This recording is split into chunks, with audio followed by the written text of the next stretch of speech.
Hello everyone, how are you all. I hope आप सब happy healthy होंगे। इस चैनल पर मैं बात करती हूँ फर्टिलिटी ट्रीटमेंट और प्रेगनेंसी की। तो आज मैं आपके साथ एक इन्फॉर्मेशन शेयर करूँगी जो बहुत सारे लोग बार बार पूछते हैं। तो मैंने उन सब क्वेश्चंस को एक साथ इस वीडियो में डाल दिया है ताकि आपको बार बार वीडियोस ढूंढनी ना पड़े। तो हो सकता है कि आपका कोई क्वेश्चन ना हो, लेकिन आपको वो बात पता होनी चाहिए। इसी थॉट के साथ हम ये वीडियो स्टार्ट करते हैं। तो देखिए, जिस दिन आपका एम्ब्रियो ट्रांसफ़र होता है उससे पहले आपको हेयर वॉश कर लेना है। हाइजीन मेंटेन करने के लिए आपको पूरा हेयर वॉश और आपको अपना बाथ लेकर जाना होता है। कुछ लोग पूछते हैं कि हम चाय पी के जा सकते हैं। तो देखिए, अगर आपको आदत है चाय पीने की और आपको चाय के बिना बिल्कुल ही नहीं रह सकते, तो ठीक है, आप एक कप चाय ले सकते हैं, पर उससे ज़्यादा नहीं। अब दूसरा सवाल पूछा जाता है, क्या एम्ब्रियो ट्रांसफ़र में पेन होता है? तो मैं बता दूं, एम्ब्रियो ट्रांसफ़र में कोई पेन नहीं होता, बिल्कुल पेनलेस प्रोसीजर है। बस कुछ भी नहीं होता वहाँ पर। आपने पिकअप कराया होता है, उसी तरीके से होता है बस वो, लेकिन आपको बेहोश नहीं किया जाता, लेकिन पेन भी नहीं होता। बहुत ही इजी प्रोसेस है और बहुत कम टाइम में हो जाता है। लगभग 10 से 15 मिनट में आपके ऑपरेशन थिएटर के अंदर जाने के 10 से 15 मिनट में ये प्रोसीजर हो जाता है। तीसरा सवाल करा जाता है कि कितनी देर लेटना होता है। एम्ब्रियो ट्रांसफ़र के बाद आइडियली 1 से 2 घंटे लेटना चाहिए। मैंने अपने टाइम पे 2 घंटे लेटा था, तो आपको भी 2 घंटे अगर पॉसिबल है तो 2 घंटे एम्ब्रियो ट्रांसफ़र के बाद बिल्कुल सीधे लेटे रहना है आपको। और उसके बाद ही आप उठकर जाइए। उसके बाद सवाल आता है कि हम सीढ़ियाँ चढ़ सकते हैं। देखिए, अगर सीढ़ियाँ अवॉइड नहीं कर सकते तो चढ़ सकते हैं धीरे धीरे। और उसके बाद एक बार आपने चढ़ ली, जैसे आपका घर अगर 4th फ्लोर पर है तो एक बार आपने चढ़ ली बहुत धीरे धीरे, उसके बाद आप अवॉइड करिए। लेकिन अगर फिर भी अनअवॉइडेबल है बिल्कुल, तो भी आप धीरे धीरे सीढ़ियाँ चढ़ के जा सकते हैं। उसके बाद सवाल आता है कि क्या घर का काम कर सकते हैं। तो देखिए, बिल्कुल आप, अगर आपको कोई और प्रॉब्लम नहीं है, डॉक्टर ने स्पेशली बोला नहीं है कि आपको बेड रेस्ट करना है। वैसे तो डॉक्टर बिल्कुल बेड रेस्ट करने के लिए मना ही करते हैं कि नहीं करना होता, लेकिन फिर भी इन केस कभी कभी बोल भी देते हैं। तो अगर आपको स्पेशली डॉक्टर ने बोला है तो अलग बात है। अगर आपको डॉक्टर ने नहीं बोला है कि बेड रेस्ट करना है तो आप काम कर सकते हैं, लेकिन ज़्यादा हैवी काम नहीं करना है। देखिए, दोनों बातों में बहुत डिफरेंस है। बेड रेस्ट नहीं करना है, लेकिन ज़्यादा हैवी काम भी नहीं करना है। तो बेड रेस्ट कर सकते हैं या नहीं, क्या बेड रेस्ट ज़रूरी होता है? तो इसका सीधा सा जवाब ये है कि बेड रेस्ट ज़रूरी नहीं होता है, लेकिन आपको हैवी काम नहीं करना होता है। अब वो कौन कौन से हैवी काम होंगे? तो देखिए, झाड़ू पोछा नहीं लगाना है आपको बिल्कुल 2 वीक्स वेट के बाद प्रेगनेंसी तक, ठीक है। उसके बाद आपको कोई भी सामान को उठाना नहीं है, भारी सामान को, जैसे पानी की बाल्टी होती है उसको उठा कर नहीं चलना है। और कोई भी चीज़ को आपको धक्का मार के पुश या पुल नहीं करना है। जैसे सोफ़ा को हटा देते हैं झाड़ू लगाते टाइम, तो वो नहीं करना है आपको। छोटा बेबी है, अगर आपके पास टोडलर है, 1 या 2 साल का बेबी है, उसको आपको उठाना नहीं है और उठाकर चलना तो बिल्कुल नहीं है। उसके बाद आप पेट्स के साथ आपको बिल्कुल नहीं खेलना है। पेट्स को भी आप अपने से दूर रखिएगा, क्योंकि इन्फेक्शन होने के चांसेस रहते हैं। तो ये हो गया काम का। तो कौन कौन से काम हैं जो हम कर सकते हैं? क्या हम खाना बना सकते हैं? तो देखिए, खाना बनाने में कोई इतना ज़्यादा जोर नहीं पड़ता है, लेकिन आपको रोटी बेलने में थोड़ा सा प्रेशर पड़ सकता है। तो आप ठंडे आटे, फ्रिज में रखे हुए आटा जो होता है उसको थोड़ी देर बाहर रख सकते हैं पहले, ताकि वो सॉफ्ट हो जाए। सॉफ्ट आटे की आप रोटी धीरे धीरे करके बना सकते हैं, अगर ये अवॉइड नहीं कर सकते। मैंने अपने टाइम पे बिल्कुल कोई काम नहीं किया था, तब मेरा सक्सेसफुल हुआ था, तो ये मेरी स्टोरी है। और अगर आप अवॉइड नहीं कर सकते, खाना बनाने के लिए कोई नहीं है, तो बाहर का खाना मंगाने की बजाय आप खुद बना लीजिए, अगर आपके पास कोई और साधन नहीं है या कोई और बनाने वाला हेल्पर नहीं है। लेकिन धीरे धीरे, जैसे कि मैंने आपको बताया, रोटी मेकर का इस्तेमाल ना करें। रोटी मेकर में बहुत प्रेशर लगता है। इससे अच्छा तो आप हाथ की रोटी भी बना सकते हैं, या आप अपने हस्बैंड की हेल्प ले सकते हैं। नहीं तो आप धीरे धीरे बिल्कुल सॉफ्ट आटे की रोटी बना सकते हैं। आटा कैसे लगाना है, अगर आप बहुत इमरजेंसी है, नहीं आपके साथ कोई हेल्प है, तो उसके लिए भी मैंने एक वीडियो बनाया है, ताकि आपके पेट पे जोर ना पड़े और आप पूरी 2 वीक्स वेट के बाद पूरी प्रेगनेंसी में कभी भी अगर आटा लगाने का है, आपका लगाना चाहते हैं, तो आप लगा सकते हैं। एक्सरसाइज नहीं करनी, जंप नहीं करना, रनिंग नहीं करनी, कोई भी आपको विगरस एक्टिविटी जिसमें बहुत ज़्यादा प्रेशर लगे, दम लगे, आपको वो काम नहीं करना है। और आपको अपने हस्बैंड के साथ भी इंटरकोर्स नहीं करना है, यानी कि कांटेक्ट नहीं रखना है, क्योंकि उससे यूट्रस में कॉन्ट्रैक्शंस हो सकती हैं। अब देखिए, पूछा जाता है सबसे कंट्रोवर्शियल क्वेश्चन, क्या हम सिर धो सकते हैं 2 वीक्स वेट में? तो मैंने जब मैं अपना आईवीएफ करवाया था तो मैंने बहुत से वीडियो देखे थे जो ये कहते हैं कि बाल नहीं धोने चाहिए। तो ये देखिए, मैंने तो खैर इस बात पे बिलीव नहीं किया, लेकिन कुछ लोग बहुत ज़्यादा बाल मत धोइए, उससे कॉन्ट्रैक्शन हो जाती है, वो प्लीज़ ये सब बकवास है, इसका कोई साइंटिफिक प्रूफ नहीं है। लेकिन आप धो सकते हैं बाल बिल्कुल रेगुलरली, अपना हाइजीन मेंटेन करके रखिए। लेकिन अगर आपको बहुत ज़्यादा बिलीव है कि नहीं, उसने XYZ ने, किसी ने सिर नहीं धोया था और उसका पॉजिटिव आया, या फिर आपको घर पे सब मना कर रहे हैं धोने को, तो वो आपकी पर्सनल चॉइस है। मैं आपको कोई सजेशन ऐसा नहीं दूंगी। मैंने अपने टाइम पे खूब बाल धोए हैं नॉर्मली। और करते हैं कि जो है बाथ टब का इस्तेमाल आपको नहीं करना है। बाथ टब में बैठकर नहीं नहाना है, खासकर गर्म पानी के बाथ टब में। तो आपको जब भी आप गर्म पानी से नहाते हैं तो बहुत जल्दी से नहा कर आ जाइए, और बहुत तेज़ गर्म पानी से नहीं नहाना है। लेकिन बहुत सर्दियों में भी ऐसा ना करें कि आप ठंडे पानी से नहा लें। तो देखिए, टेम्परेचर नॉर्मल रखिए, बहुत ज़्यादा गर्म और बहुत ज़्यादा ठंडा ना हो। और सर्दियाँ हैं तो आप गुनगुने पानी से ही नहाइए, लेकिन बहुत ज़्यादा ठंडा ना हो या बहुत ज़्यादा गर्म ना हो। तो इस तरीके से थोड़ा सा ध्यान रखना है, क्योंकि वहाँ पर हीटअप हो जाता है आपका यूट्रस अगर आप बाथ टब में बैठ जाते हैं। तो ये आपको स्पेशल ध्यान रखना है, क्विक बाथ लेना है। और बाकी इंटीमेट एरिया को आपको डेली पानी से वॉश करना है। एक दिन छोड़कर एक दिन आप माइल्ड सोप, जैसे बेबी सोप होता है, उससे साफ कर सकते हैं।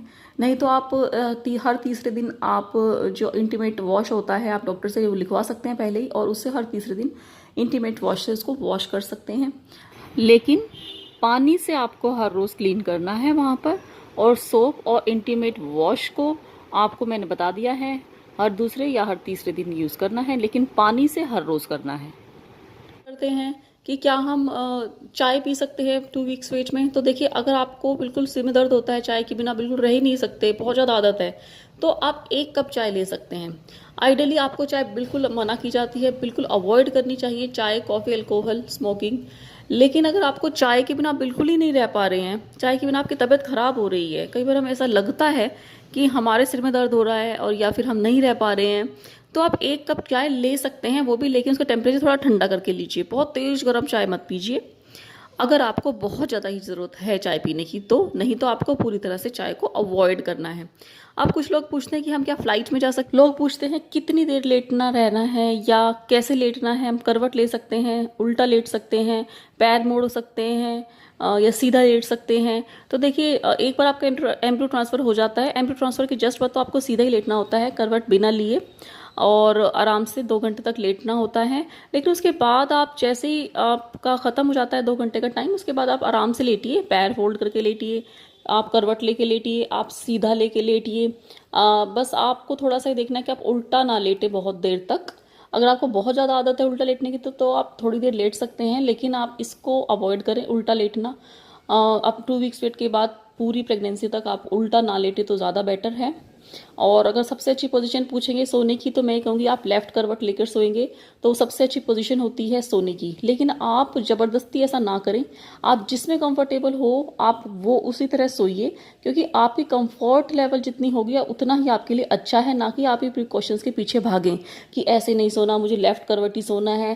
देखिए, सोने में आपको बिल्कुल कोई आपको रेस्ट्रिक्शंस ना लगाएं अपने ऊपर, बस थोड़ा सा अवॉइड करिए कि आपको बस उल्टा थोड़ी देर, ज़्यादा देर तक ना लेटें।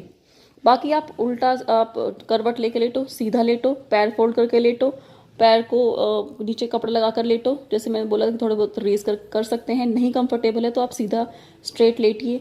तो कुछ भी आप करिए, लेकिन उसमें आप कंफर्टेबल होने चाहिए। बस उल्टा लेटने का आप थोड़ा सा आप प्रिकॉशन ले लें। बाकी आप ज़्यादा अपने ऊपर प्रेशर ना लगाएं कि आपको लेफ़्ट करवट ही लेके लेटना है, जैसे मैंने अभी बताया। तो आप अपने कंफर्ट के हिसाब से रहिए, इसमें कोई प्रॉब्लम नहीं है। अब बात करते हैं खाने की। खाने में क्या खा सकते हैं? बहुत सारे क्वेश्चन होते हैं। हम कीवी खा सकते हैं क्या? हम ग्रेप्स खा सकते हैं क्या? ये खा सकते हैं वो। तो मैंने इसका स्पेशल वीडियो बनाया है, आप वो जाकर देखिए। बहुत मेहनत से और बहुत रिसर्च के बाद मैंने वो वीडियो बनाया है। आप देखिए, इसमें हर एक चीज़ को मैंने बताया है कि क्या खा सकते हैं क्या नहीं। मैं यहाँ पर थोड़ा सा बता देती हूँ कि बहुत ज़्यादा खट्टे फ्रूट्स जो होते हैं, जैसे ग्रेप्स होते हैं, वो बहुत खट्टे भी होते हैं, वो मीठे भी होते हैं, तो आप मीठे वाले खाइए, बहुत ज़्यादा खट्टे मत खाइए। विटामिन सी चाहिए होता है, लेकिन बहुत ज़्यादा जो खट्टे हो जाते हैं, एकदम से खट्टे होते हैं, वो आपको फ्रूट्स अवॉइड करने हैं। मैंने आपको बता दिया, ग्रेप्स बहुत ज़्यादा खट्टे ना हो, आप खा सकते हैं मीठे वाले। और बहुत ज़्यादा खट्टे संतरे होते हैं वो आप नहीं खा सकते, मीठे वाले खा सकते हैं। तो आपको टेस्ट करके देख लीजिए, बस ज़्यादा खट्टे नहीं खाने हैं। तो ये फ्रूट्स का होगा, क्योंकि यही सवाल बहुत बार पूछा जाता है। बाकी आप अच्छी डाइट लीजिए, घर की डाइट लीजिए। बाकी इसमें कुछ चीज़ें अवॉइड करनी होती हैं डाइट में, वो मैं बता देती हूँ। जैसे मैंने खट्टे फ्रूट्स का बताया है, ऐसे ही आप हल्दी वाला दूध ना लें, क्योंकि मैंने बहुत बार लोगों को देखा है, दादी नानी वगैरह सब बोलती हैं ये पियो हल्दी वाला दूध, लेकिन हल्दी वाले दूध से जो है आपकी एंडोमेट्रियम की लाइनिंग थिन हो जाती है। तो इसमें बहुत ज़्यादा ध्यान देने वाली बात है कि आपको हल्दी का ज़्यादा इस्तेमाल नहीं करना है।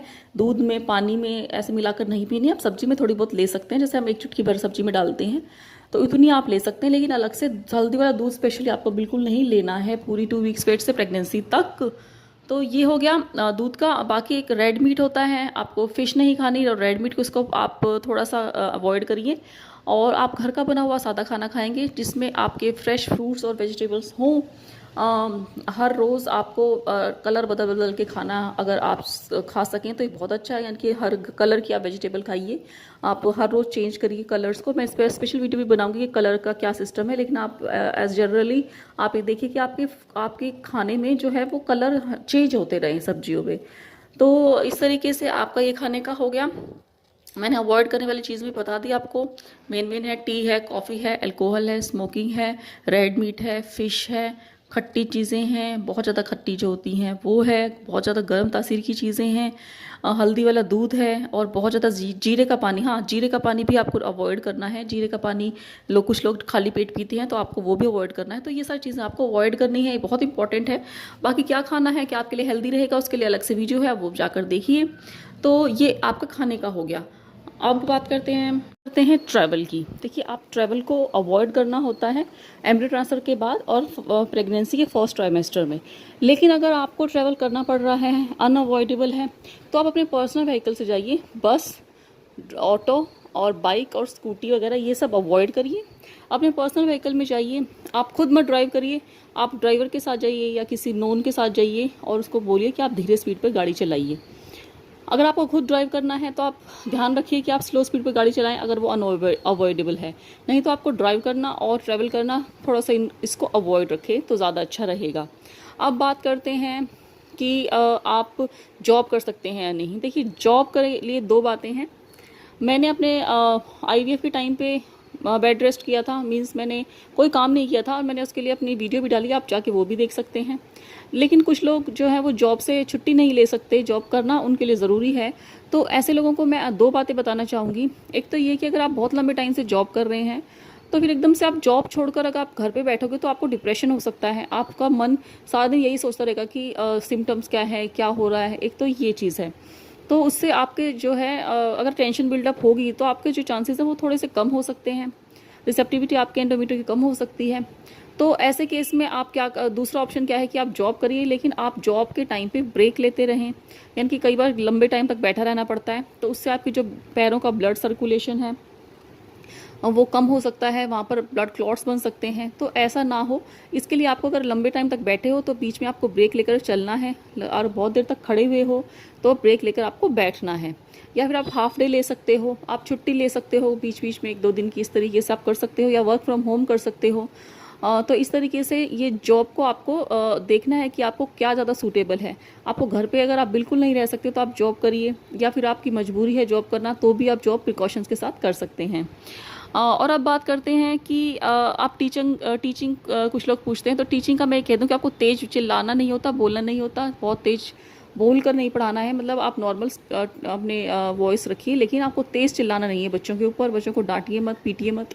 तो इस तरीके से आपको ये थोड़े से प्रिकॉशंस लेने हैं। बाकी आपको जिम वगैरह बिल्कुल नहीं जाना होता। जिम पे आप बहुत ज़्यादा एक्सरसाइज जो होती है वो आपको नहीं करनी है। फ़्लाइट के लिए भी सेम है। अगर आप अवॉइड कर सकते हो तो अच्छा है, नहीं अवॉइड कर सकते तो आप ज़्यादा जो ऊंचाई की फ़्लाइट्स होती हैं आप वो अवॉइड करिए, क्योंकि वहाँ पर ऑक्सीजन की जो होता है वो कम हो जाता है। तो ऐसे केस में आपको थोड़ा सा इफ़ेक्ट पड़ सकता है, इसलिए आप बहुत ज़्यादा हाई एल्टीट्यूड की जो होती हैं वो फ़्लाइट अवॉइड करिए। नहीं अवॉइड कर सकते तो फिर आप इसमें कुछ नहीं कर सकते। बाकी कुछ लोग पूछते हैं कि हम दूसरे शहर से हैं, काफ़ी दूर है, रोड ख़राब है, तो ऐसे में क्या करें। तो देखिए, अगर रोड ख़राब है तो आप अपनी पर्सनल व्हीकल से जाइए और धीरे धीरे स्पीड पर जाइए, और अगर जैसे ही गाड़ी उछलने वाली होती है तो आप ध्यान रखिए और अपने हाथ से सीट वगैरह को पकड़ सकते हैं। और अगर कोई बहुत ज़्यादा अवॉइडेबल सिचुएशन है, आप कुछ नहीं कर सकते, तो आप प्लीज़ उस चीज़ की टेंशन मत लीजिए। आप सिर्फ उन्हीं चीज़ों को आप कंट्रोल कर सकते हैं जो आपके हाथ में हैं, जो आपको मजबूरी में करनी पड़ रही हैं, आप उनके लिए आप टेंशन ना लें। तो आप रिलैक्स रहें कि अगर आपको ज़बरदस्ती कुछ करना पड़ रहा है तो आप वो काम करिए, लेकिन रिलैक्स रहिए। एक क्वेश्चन एक मेरे सब्सक्राइबर ने पूछा है, तो स्पेशली मैं उनके लिए बता रही हूँ, लेकिन एक बहुत सारे लोगों की प्रॉब्लम होती है कि सासू माँ जो है वो उनका ये तर्क होता है कि आप जितना काम करेंगे प्रेगनेंसी या जब आप प्रेगनेंसी के लिए ट्राई करते हैं तो वो अच्छा रहता है, तो वो आपको बहुत काम करने के लिए बोलती हैं, या फिर जनरली भी आपसे ग्रचेस रहते हैं सासू माओं के, आप कई बार बहुओं से, तो वो ज़्यादा आपसे जानबूझकर काम करवाती हैं, या फिर उनको आदत होती है बोलने की और आपसे काम करवाने की, ये बहुत ज़्यादा सफाई की आदत होती है, तो वो आपसे एक्सपेक्ट करती हैं कि आप ज़्यादा काम करें, या आपको बोलती हैं, आपको कंपेल करती हैं। तो मैं ऐसे केस में एक स्पेशल सलाह देना चाहूँगी। ये एक थोड़ा सा पर्सनल हो जाएगा, बट स्टिल मैं यहाँ पर बताना चाहूँगी। तो देखिए, आप पहले तो अपनी सासू माँ को बोलिए कि देखिए अभी इतना ज़्यादा ट्रीटमेंट चल रहा है, पैसे भी लग रहे हैं, टाइम भी लग रहा है, बॉडी भी ख़राब हो रही है, और आगे जो है ये अगर फेल हो जाता है, नहीं हो पाता सिर्फ इसलिए कि आपने काम कर लिया है, तो फिर ये आपका ही नुकसान है, अपने सासू माँ का ही नुकसान है, पैसे का नुकसान है, और अगर बच्चा नहीं होगा तो आप ही को दुख होगा। पहले तो ऐसे समझाइए। कई बार नहीं समझती सासू माएँ, I can really understand this. तो फिर आपको क्या करना है, अपने हस्बैंड को बोलना है कि लास्ट चांस है, पूरी ज़िंदगी आपको काम ही करना है, एक बार बेबी हो जाए। आप उनसे अपने हस्बैंड को बताइए, समझाइए, ताकि वो अपनी